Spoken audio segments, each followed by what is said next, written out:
Boas-vindas a quem nos acompanha em mais um mergulho profundo nas Escrituras. Hoje o nosso tom é de muita reverência, mas também de muito entusiasmo, viu? Com certeza. É uma daquelas histórias que mexem com a gente, né? Exato. Nós vamos explorar o capítulo 34 do livro de 2 Crônicas, que conta a trajetória espiritual impressionante do rei Josias. Uma trajetória que, olha, é cheia de altos e baixos, mas de uma fidelidade incrível. Sim. E para embasar essa nossa investigação de hoje, a gente reuniu uma coleção riquíssima de comentários. Temos estudiosos como o pastor Heber Totti Armi, a Rosana Garcia Barros, o Adolfo Apaza e o Michelson Borges. Fontes excelentes, viu? Eles trazem perspectivas pastorais muito profundas. Pois é, e a nossa missão aqui é entender como o despertar espiritual de um rei tão jovem e a descoberta de um livro esquecido acabaram provocando uma das maiores reformas religiosas da história. E como isso traz lições práticas para nós hoje, sabe? Sobre arrependimento, zelo, adoração verdadeira. Isso aí. Mas antes da gente falar sobre essa grande reforma, a gente precisa entender o contexto. Imagina a seguinte cena. Você herda uma construção monumental, tipo uma obra que um dia foi gloriosa, mas que agora está completamente em ruínas. Caindo aos pedaços mesmo. Exatamente. Pilares rachados, sujeira para todo lado. O propósito original daquele lugar foi totalmente esquecido e corrompido. Geralmente, a reação humana diante de um legado tão disfuncional é, sei lá, desistir ou só se acomodar, né? É a saída mais fácil. E essa imagem da ruína reflete muito bem o cenário espiritual e moral do início da vida de Josias. Era bem sombrio, não era? Nossa, muito. A escuridão ali era densa e, pior, institucionalizada. A linhagem dele era terrível. O avô Manassés e o pai Amon, eles não falharam só como líderes políticos, eles levaram o povo para o buraco, basicamente. Exatamente. Eles lideraram Judá num mergulho direto na idolatria, num sincretismo absurdo e em um derramamento de sangue assustador. Havia profanação do sagrado o tempo todo. Mas os estudiosos não dizem que Manassés se arrependeu no final? Sim, teve aquele momento de arrependimento lá no fim da vida, mas olha, o estrago cultural já estava feito. O ambiente em que Josias nasceu respirava essa apostasia brutal. E aí ele herda o trono no meio desse caos. Com apenas 8 anos de idade. Pensa na carga psicológica disso. Assumir um reino aos 8 anos. Ele deve ter sido cercado por regentes que faziam parte desse mesmo sistema corrompido, né? Com certeza, os mesmos que estavam com o pai dele, Amon, que, aliás, foi assassinado pelos próprios servos. Pois é, mas aí a linha do tempo avança e algo muito atípico acontece. As fontes mostram que no 8º ano do reinado, quando ele tinha 16 anos, ele começa a buscar a Deus. Uma busca totalmente intencional. E no 12º ano, com 20 anos, ele inicia a purificação, destruindo os altares de Baal, as imagens de Aserá, e não era só tirar do lugar, ele moía até virar pó. Sim, até virar pó. Ele não queria deixar rastro. E aí, aos 24 anos, ele ordena a restauração do templo.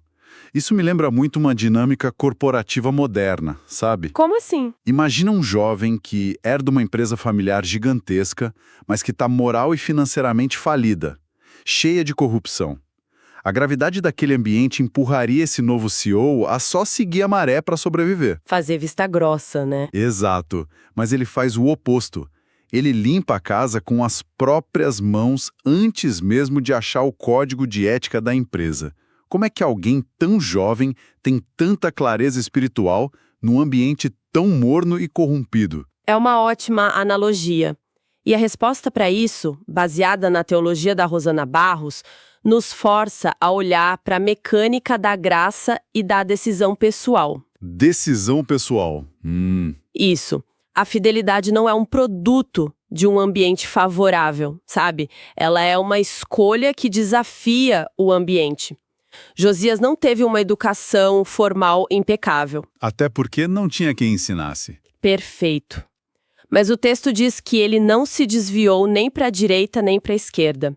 O Espírito Santo forjou o caráter dele porque ele decidiu buscar a Deus na mocidade. E essa constância notável, né? Muito.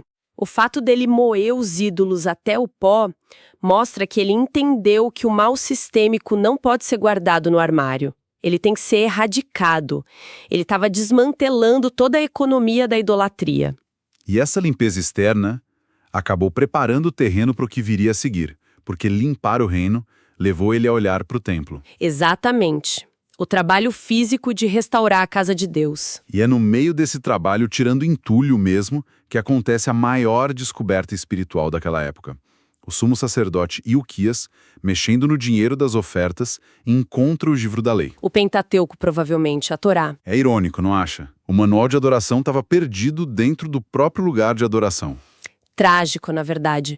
Os estudiosos acreditam que sacerdotes fiéis esconderam o livro ali durante a perseguição do Manassés para não ser destruído. Faz sentido. E aí o Ilquias entrega o livro para o escriba Safã, que vai ler para o rei. E isso conecta com a analogia do Adolfo Apaza que está nos nossos materiais. Ele diz que o ser humano é como um aparelho complexo. Ah, eu gosto muito dessa comparação. É muito boa. Todo equipamento vem com um manual do fabricante. Se você pegar um ventilador de 110 volts e ligar no 220, sem ler o manual, ele vai queimar. A Bíblia é esse manual. Deixar ela pegando poeira, tratar ela como um amuleto inútil. E concordo plenamente, eleva muito ponto. Porque era exatamente isso que acontecia com Judá. A nação estava ligada no 220 através da idolatria. Operando fora das especificações, né? Completamente. E estavam queimando os próprios circuitos sociais e morais. O pastor Ebertot Armin traz umas citações ótimas aqui. Charles Spurgeon dizia que a Bíblia é a espada do Espírito. Mais poderosa que rituais. Exato. E o Charles Windle completa dizendo que só a palavra ativa tem o poder de nos transformar. Não tem diferença entre uma Bíblia perdida nas ruínas antigas e uma abandonada na prateleira hoje em dia. A negligência é a mesma, o efeito é o mesmo. Sim. Sem ler a palavra, a sociedade perde a bússola e entra em caos moral. O que torna a reação do Josias muito reveladora. Quando ele ouve o livro, e devia ter aquelas partes duras de Êxodo e Deuteronômio sobre as maldições, ele não trata o livro como um artefato de museu. Não, ele não põe numa vitrine. De jeito nenhum, a teoria ali gerou uma crise na prática. Imediatamente ele rasga as vestes. É visceral. O estudo não gerou orgulho acadêmico, gerou quebrantamento. Ele foi desmontado pelo diagnóstico. Sim, e aí ele manda uma comitiva enorme, Ilquias, Aicão, Safã, consultar a profetisa Hulda. Eu te pergunto, por que ir atrás de uma profetisa? Eles já não tinham o texto sagrado em mãos? É uma dinâmica fascinante. Primeiro, o rasgar das vestes, na cultura do Antigo Oriente, é o símbolo máximo de arrependimento, de luto. Ele reconheceu a quebra da aliança e a graça de Deus. Ele percebeu que as maldições iam ser ativadas. Exatamente. Agora, sobre a Hulda. Ter o texto é o fundamento, mas para aplicar isso no momento presente precisa de discernimento profético. A palavra escrita e a voz do Espírito trabalham juntas. Ah, entendi. Eles precisavam saber onde estavam na linha do tempo de Deus. Isso. E a resposta de Deus através da Hulda traz uma tensão enorme. Primeiro, o diagnóstico é confirmado. A ira divina ia cair sobre o lugar por causa da idolatria. A dívida moral ia ser cobrada. Mas, por outro lado, por causa da humildade do Josias, porque ele chorou e rasgou as roupas, ele seria poupado de ver a destruição. A misericórdia respondendo ao quebrantamento, né? Sim, Deus responde com perdão. É claro que as fontes lembram que essa promessa era condicional, já que depois ele acaba morrendo em batalha por desobedecer um aviso. Pois é, uma pena. Mas naquele momento ele teve um alívio. E ele podia ter se acomodado. Um líder egoísta ia pensar, bom, meu problema está resolvido, azar da próxima geração. Mas um verdadeiro líder não guarda a salvação só para si, né? Ele mobiliza a comunidade. Exato. Não fica só no quarto de oração. Ele reúne todo mundo, do menor ao maior. Sacerdotes, levitas, todo o povo. E ele mesmo lê a lei. e faz uma aliança ali na frente de todos. E o texto diz que enquanto ele viveu, não se desviaram de seguir o Senhor. E aí que está a reflexão provocativa que a gente vê nos comentários. Enquanto ele viveu, é maravilhoso ver todo mundo obedecendo. Mas, vem cá, isso não soa como uma fé terceirizada? Totalmente terceirizada. Uma obediência condicionada a ter alguém olhando, né? O chefe está ali, então a gente obedece. E essa é a grande tensão do capítulo, que o Michelson Borges e outros apontam. A liderança do Josias foi firme, estruturou tudo perfeitamente, mas a salvação é individual. Não dá para viver da fé do outro. Não dá. Ninguém regenera o coração de outra pessoa. O profeta Jeremias, que começou a profetizar ali no 13º ano do reinado, notou isso. Ele disse que o povo voltou para Deus fingidamente. Nossa, fingidamente. É um choque de realidade. É brutal. O comportamento externo mudou, mas os altares internos continuavam lá. Uma verdadeira reforma exige que cada um internalize o manual do fabricante, não só siga um formalismo. Isso nos deixa com um pensamento final muito forte. Não podemos viver dessa fé emprestada. Não basta estar num ambiente purificado se o coração não mudou. 2 Crônicas 34 fala sobre o rei Josias, que começou a reinar em Judá ainda jovem e fez o que era reto aos olhos do Senhor. Ele promoveu uma grande reforma religiosa, restaurando o templo e levando o povo de volta à adoração verdadeira. Queridos amigos, ao refletirmos sobre a história de Josias, em 2 Crônicas 34, somos inspirados por sua dedicação em buscar a Deus e restaurar a verdadeira adoração em seu reino.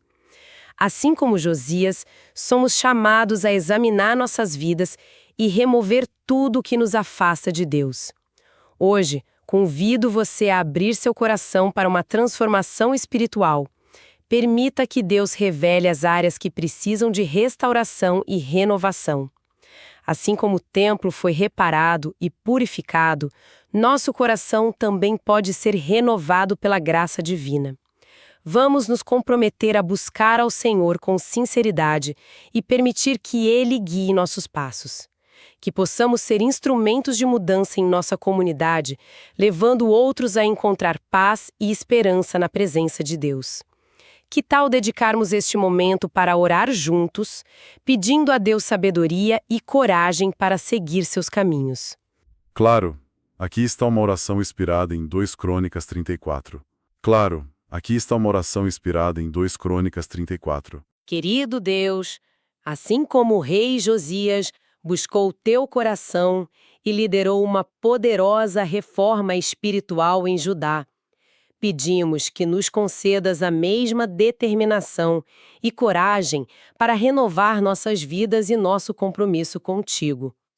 Ajuda-nos a remover tudo que nos afasta de ti e a restaurar nossa fé e devoção. Que possamos ouvir tua voz através das Escrituras e sermos guiados pela tua sabedoria em cada decisão. Transforma nossos corações para que possamos ser luz em nossa comunidade, refletindo teu amor e verdade em tudo o que fazemos. Em nome de Jesus, amém. Claro, aqui está uma oração inspirada em 2 Crônicas 34. Se essa mensagem tocou o seu coração hoje, por favor, compartilhe essa reflexão com alguém que também precisa desse reavivamento.